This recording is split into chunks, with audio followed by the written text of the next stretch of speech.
Hello everyone, this is प्रिया। आज हम Paytm GST के बारे में जानेंगे। हमारे साथ हैं mister Sanket Agarwal, renowned industry expert and member of ICAI. Hello Sanket. Hello Priya, hello everyone. Sanket, आप हमें अपने बारे में और कुछ बताना चाहेंगे? Priya, I am a chartered accountant from ICAI. I am in industry from last 10 year. मैं सीए की प्रैक्टिस में लोगों को सर्व कर रहा हूँ पिछले 10 सालों से करीब।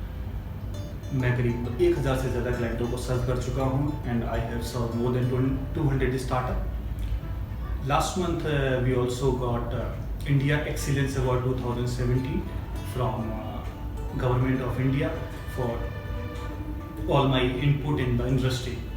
So this is my brief profile. Okay, so congratulations for your Thank you very much. excellence Thank you award. very much. Okay, so हमारे पास कुछ frequent questions आए हुए हैं regarding GST के, तो हम जानना चाहते हैं कि what is GST? देखिए, GST goods and service tax means अभी क्या है, हम कोई भी गुड्स सेल करेंगे या कोई भी सर्विस प्रोवाइड करेंगे तो हमको उस पर एक टैक्स देना होगा जिसको हम बोलेंगे गुड्स एंड सर्विस टैक्स। बहुत सिंपल है, नाम से है GST, goods and service tax. आपको कुछ भी सेल करना है आपको एक टैक्स देना है जीएसटी, आपको कोई सर्विस देनी है तो आपको एक टैक्स देना है जीएसटी। ओके, सो जीएसटी की हमें क्यों नीड है और इसकी क्या एडवांटेजेस हो सकती हैं? प्रिया, देखिए अभी तक क्या हो रहा था कि बहुत सारे टैक्स हमारी सिस्टम में थे।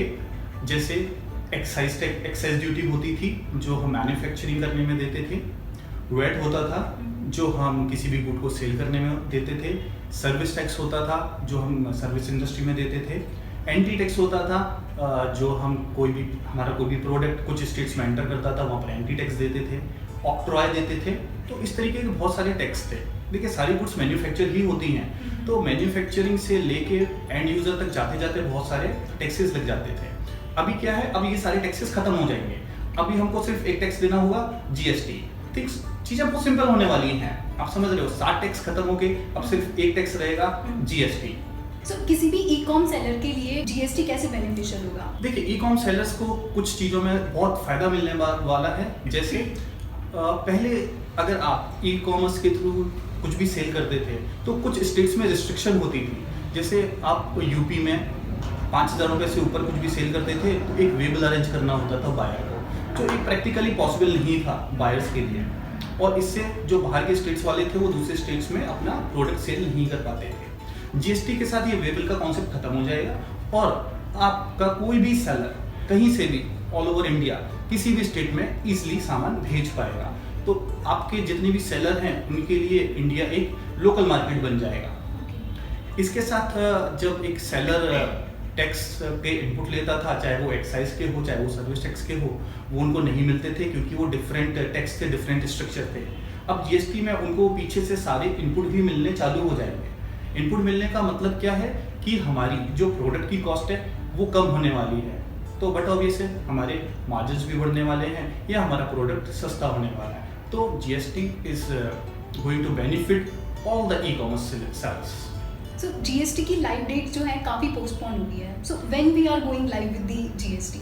देखिए, जीएसटी की डेट्स को लेके हम पीछे बहुत सारी बातें होती रही हैं, लेकिन अभी जो रिसेंट डेट है गवर्नमेंट की तरफ से वो 1 जुलाई 2017 है और मोस्ट प्रॉब्ली जीएसटी इस डेट को आ जाना चाहिए। अगर फर्दर कोई पोस्टपोन होता है तो हम उसको अपडेट करते रहेंगे और सितंबर से आगे ये नहीं जाएगी।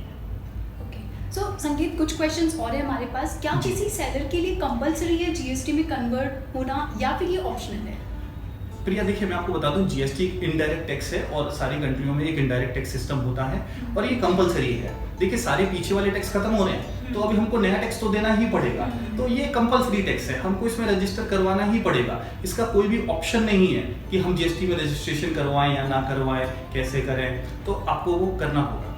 ओके, और क्या कोई सेलर ऑफलाइन माइग्रेट कर सकता है जीएसटी में? प्रिया, हम डिजिटल इंडिया की बात कर रहे हैं, डिजिटल होने की बात कर रहे हैं। हमारी गवर्नमेंट भी हमको इस पर बहुत फोकस कर रही है।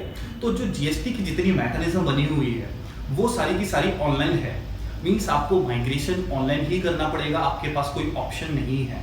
इवन आगे भी अगर हमारे किसी सेलर को जीएसटी पोर्टल पे कुछ भी काम करना है, अपने रिटर्न भरने हैं, कुछ भी करना है तो उसको ऑनलाइन ही जाना पड़ेगा, ऑफलाइन मेथड नहीं है। ओके संकेत, तो कुछ क्वेरीज हमारे पास ये है कि how a seller can be a GST ready? देखिए, जीएसटी रेडी होने के लिए सबसे पहले तो हमको प्रोविजनल आईडी पासवर्ड हमें पुराने अपने जो भी टैक्स सिस्टम है वहाँ से लेना होगा। वो आपके पास लगभग सारे सेलर्स के पास ईमेल के थ्रू या मोबाइल पर एसएमएस के थ्रू आ चुके हैं। उसके बाद आपके पास जब प्रोविजनल आईडी पासवर्ड आ जाएगा तो आपको गवर्नमेंट का पोर्टल है gst.gov.in, उस पर जाकर प्रोविजनल आईडी पासवर्ड से लॉगिन करना होगा, अपनी डिटेल्स अपडेट करनी होंगी, अपने डॉक्यूमेंट्स अपडेट करने होंगे और उसको सबमिट कर देना होगा। And what is the procedure for migration? Migration का प्रोसेस ये है कि आपको gst.gov.in पे जैसे मैंने बताया जाना होगा, वहाँ पे अपने सारे डॉक्यूमेंट अपलोड करने होंगे और उसको सबमिट कर देना होगा, तो आपका माइग्रेट हो जाएगा। कुछ चीज़ें हमें अभी से ध्यान रखनी पड़ेंगी माइग्रेशन के लिए कि हमें अपनी बुक्स ऑफ अकाउंट जितनी भी सेलर हैं वो अपने अकाउंट्स प्रॉपर कर लें, कंप्लीट कर लें, क्योंकि अभी आपको अपना जो स्टॉक है, जो आपके पास स्टॉक रहेगा उसको शिफ्ट करना होगा जीएसटी में, तो उसका आपको क्रेडिट मिल जाए, इसके लिए आपको जीएसटी में के लिए अपना बुक्स क्लोज करनी पड़ेंगी। अगर आप कोई सॉफ्टवेयर यूज़ कर रहे हैं जीएसटी से रिलेटेड, टेक बिलिंग से रिलेटेड, जिसमें जीएसटी और या वैट का इम्पैक्ट आता है, तो वो सॉफ्टवेयर भी आपको टाइम के साथ अब अपडेट करवा लेने चाहिए। ओके, और क्या हमारी जीएसटी एप्लीकेशन या किसी सेलर की जीएसटी एप्लीकेशन रिजेक्ट होने के कोई चांसेस हैं? प्रिया, देखिए, अगर आप कुछ भी गलती करेंगे तो रिजेक्शन तो आपको देखना ही पड़ेगा, ठीक है, लेकिन इसमें कुछ डरने की बात नहीं है। पहले तो मैं आपको बता दूं, जीएसटी एक फ्री सर्विस है, गवर्नमेंट इसका कोई चार्ज नहीं ले रही आपको माइग्रेशन के लिए। इन केस आपने कोई गलत इन्फॉर्मेशन डाल दी और जिसकी वजह से आपका रिजेक्शन आ गया, फॉर एग्जाम्पल आपने पैन का आपका जो पैन पर नाम था वो कुछ अलग था और जब आपने एप्लीकेशन डाली तो वहाँ पर पैन का नाम कुछ अलग डाल दिया, तो एक ये बहुत ही कॉमन चीज़ है जिस पर रिजेक्शन आ रहा है। तो इसमें कोई पैनिक करने की बात नहीं है। आप जो भी अपने करेक्ट नेम हो उसके साथ दोबारा से जीएसटी की एप्लीकेशन फिर से सबमिट कर सकते हैं। अगर आपने कोई और मिस्टेक कर दी है जो आपको बाद में समझ में आती है, तो what you can do, you can just go and edit the details in future. Okay, और किसी सेलर ने जब जीएसटी उसने माइग्रेट किया है और उसे अपना प्रोविजनल आईडी या अपना पासवर्ड नहीं मिला है, तब उन्हें क्या करना होगा? देखिए, लगभग सभी को मुझे लगता है प्रोविजनल आईडी और पासवर्ड मिल गए हैं। अगर 20-30% कुछ लोगों को प्रोविजनल आईडी पासवर्ड नहीं मिले हैं तो वो अपने असेसिंग ऑफिसर मीन्स जो भी आपका अगर एक्साइज में है तो आपका वार्डन एक ऑफिसर होगा, सर्विस टैक्स के भी ऑफिसर्स होते हैं, जो भी आपका सेल्स टैक्स के भी ऑफिसर्स होते हैं, जो भी आपका असेसिंग ऑफिसर है उनको या आप एक एप्लीकेशन रिटन में दे दीजिए कि हमको हमारा जीएसटी का आईडी पासवर्ड नहीं मिला है, तो वो आपको आपका जीएसटी आईडी पासवर्ड इशू करवा देंगे। ओके, सो कुछ क्वेरीज आई है हमारे यूजर से कि अगर आपकी मल्टीपल रजिस्ट्रेशन होते हैं बिजनेस के, तो उस केस में जीएसटी कैसे एप्लीकेबल होगा? देखिए, जीएसटी पैन बेस्ड है, मींस आगे क्या होने वाला है, एक पैन नंबर है तो वो एक ही उससे अटैच होगा। अगर आपके पास एक से ज़्यादा बिजनेसेस हैं या एक से ज़्यादा लोकेशंस हैं, एक से ज़्यादा स्टेट में आप बिजनेस कर रहे हैं, तो अभी की जो मैं आपको रिक्वायरमेंट बता दूं क्या है कि आप अपना किसी भी एक स्टेट में कोई भी एक बिजनेस और कोई भी एक टैक्स, चाहे वो एक्साइज हो, चाहे वैट हो, चाहे सर्विस टैक्स हो, कोई भी एक आप माइग्रेट करवा लीजिए, बाकी बचे एज इट इज आप छोड़ दीजिए, उसमें आपको कुछ भी करवाने की जरूरत नहीं है, ठीक है ना। जब जीएसटी आएगा 1 जुलाई से या 1 सितंबर से, जो भी डेट होगी, उसके बाद गवर्नमेंट आपको बचे हुए जो भी स्टेट हैं या आपकी जो भी अदर ब्रांचेस हैं, जो आपके बिजनेसेस हैं, उनको आपके साथ, आपके पैन के साथ लिंक कर देंगे। अगर आपका एक ही स्टेट में एक से ज्यादा प्लेस ऑफ बिजनेसेस हैं, लेट्स सपोज दिल्ली में मेरे पास 4 ऑफिसेस हैं, तो वो अभी जब आप माइग्रेट करेंगे तो एडिशनल प्लेस ऑफ बिजनेस में उसको अभी भी दे सकते हैं। ओके, तो वो एग्जिस्टिंग के अंदर हाँ, एग्जिस्टिंग के अंदर। लेकिन अगर आप स्टेट के बाहर जा रहे हैं जहाँ पर आपका टिन नंबर चेंज हो रहा है या आपके एक से ज़्यादा बिजनेसेस हैं, तो वहाँ के लिए भी कुछ भी करने की जरूरत नहीं है, वहाँ पर आप बाद में कर लीजिए जब गवर्नमेंट आपको बताएगी। ओके, सो संकेत, व्हाइल माइग्रेटिंग इनटू जीएसटी एक टर्म आता है digital signature. So what is digital signature और इसकी क्या रिक्वायरमेंट होती है जीएसटी में? देखिए, डिजिटल सिग्नेचर क्या होता है प्रिया, डिजिटल सिग्नेचर गवर्नमेंट इशू करती है आपकी केवाईसी होने के बाद। मींस आपको कुछ डॉक्यूमेंट्स, केवाईसी डॉक्यूमेंट्स होते हैं जो आपको एक सर्टिफाइंग अथॉरिटी या रजिस्ट्रेशन अथॉरिटी जो गवर्नमेंट अपॉइंट करती है उनको सबमिट करने होते हैं एक प्रिस्क्राइब्ड फॉर्म के साथ, और उसके लिए आपको वो एक पेन ड्राइव की तरह दिखने वाली डिवाइस देते हैं जिसको हम डिजिटल सिग्नेचर कहते हैं। किसी भी ऑनलाइन ट्रांजैक्शन को करने के लिए आपके ऑथेंटिकेशन होना जरूरी है, नहीं तो कैसे पता चलेगा कि वो ट्रांजैक्शन आपने किया है या नहीं किया है। तो वहाँ पर हम डिजिटल सिग्नेचर का यूज़ करते हैं। अगर आप प्रोप्राइटर हैं या इंडिविजुअल हैं जीएसटी के अंदर, तो वहाँ पर गवर्नमेंट ने एक ऑप्शन दिया है आधार से अपने आप को वेरीफाई करवा लेने का। मीन्स आप अपना आधार डाल के और OTP डाल के अपने आप को वेरीफाई करवा सकते हैं। उस केस में आपको डिजिटल सिग्नेचर की जरूरत नहीं होगी। उसमें भी ये देखना होगा कि आधार में आपका सही मोबाइल नंबर और ईमेल आईडी है या नहीं, जिससे आपको OTP आ जाए। अगर आप इंडिविजुअल नहीं है और लेट सपोज आपकी कंपनी है या पार्टनरशिप फर्म है, तो वहां पर आपको डिजिटल सिग्नेचर लेने कंपलसरी है। उस केस में डिजिटल जी सिग्नेचर कंपलसरी जी, उस केस में आपके डिजिटल सिग्नेचर लेने कंपलसरी है। वो आप किसी भी सर्टिफाइंग अथॉरिटी या रजिस्ट्रेशन अथॉरिटी के थ्रू ले सकते हैं। और अगर किसी सेलर ने अपना जो माइग्रेट है, GST माइग्रेशन है, वो सक्सेसफुली कर दिया है, उसके बाद के क्या स्टेप्स होंगे? देखिए, अगर GST माइग्रेशन सक्सेसफुली हो गया है तो अभी उसको कुछ भी GST पोर्टल पे करने की जरूरत नहीं है। आपने एप्लीकेशन सबमिट करी तो आपको एक एक्नॉलेजमेंट जनरेट हो जाएगी। 2 से 3 दिन का आप वेट करिए, ठीक है। अगर आपकी एप्लीकेशन अप्रूव हो जाती है तो आपको एक प्रोविजनल आईडी आ जाएगी, GSTN आईडी आ जाएगी, जो आपकी बाद में एक्टिवेट हो जाएगी।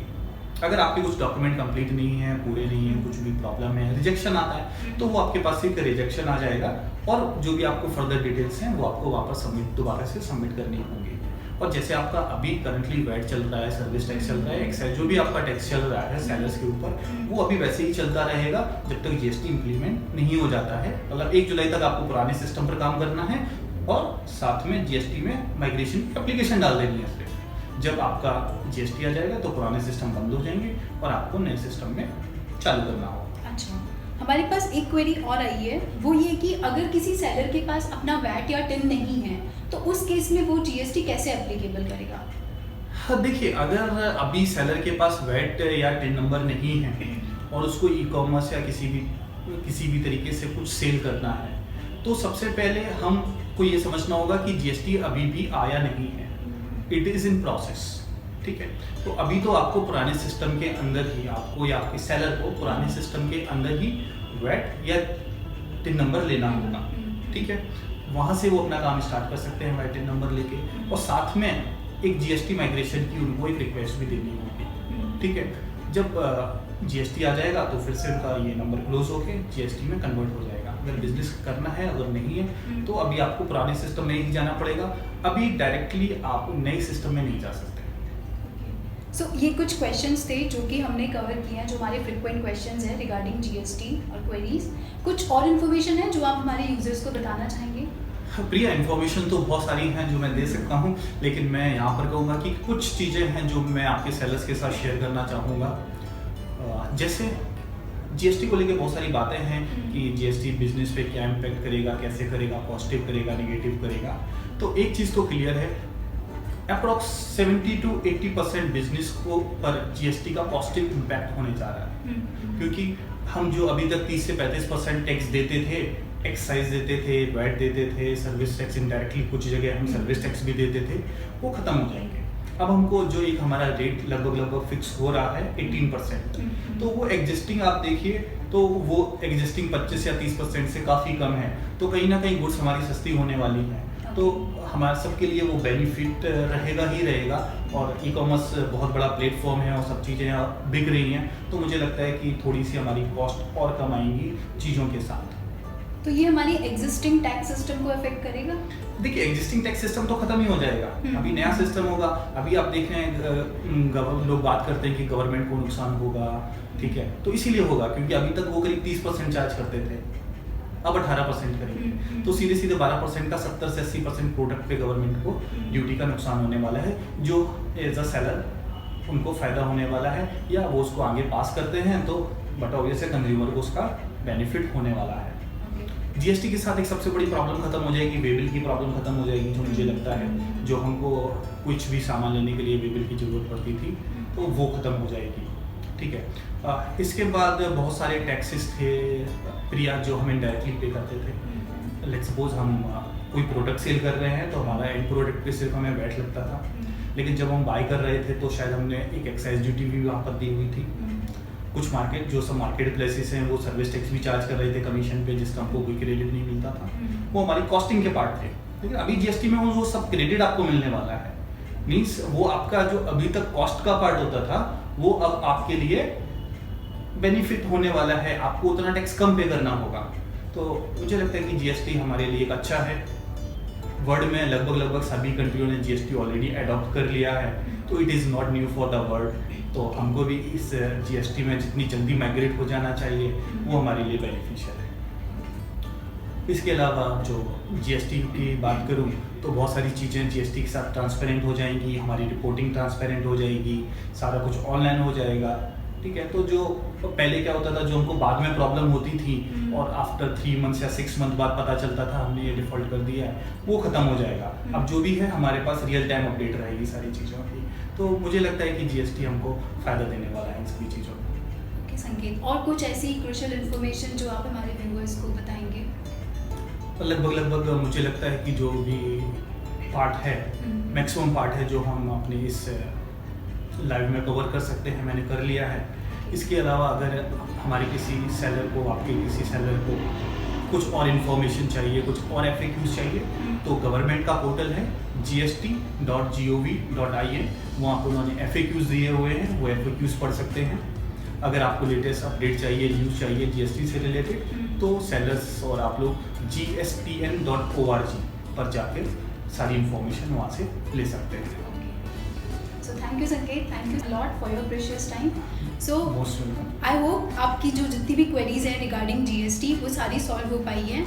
आप और अपडेट्स देख सकते हैं जीएसटी के रिगार्डिंग, वो आप हमारी वेबसाइट paytmgobic.com पर देख सकते हैं। पेटीएम करो।